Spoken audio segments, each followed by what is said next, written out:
Hello বন্ধুরা, তো আমি এসেছিলাম দিদি বাড়িতে। আর দিদি বাড়ি এসেই আমরা সবাই মিলে পিকনিক করতে চলেছি দিদি বাড়ির ছাদের উপরে।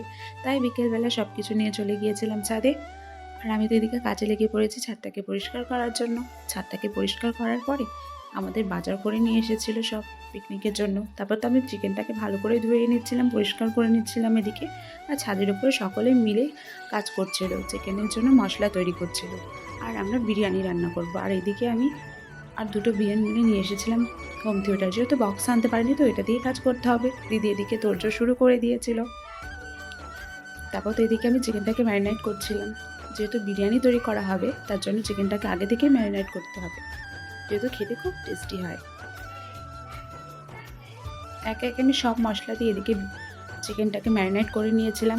এটাকে দমে রাখতে হবে 1 ঘন্টার মতো। আর দিদি এদিকে কষাতেও বসে পড়েছিল মাংসটাকে। এর আগে আমি বাড়িতেও পিকনিক করেছিলাম, এখানে বেশি মজা হচ্ছে। তারপর তো দিদি দিকে বিরিয়ানিটা তৈরি করছিল একে একে সব কিছু দিয়ে।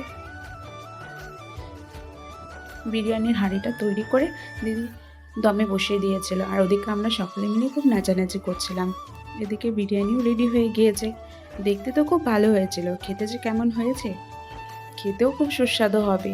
এদিকে অনেকক্ষণ নাচানাচি করার পরে আমরা বসে পড়েছিলাম বিরিয়ানি খেতে। বিশ্বাস করো, অসাধারণ হয়েছে বিরিয়ানিটা খেতে। তো ওখানেই টাটা, দেখা হচ্ছে নেক্সট ব্লগে।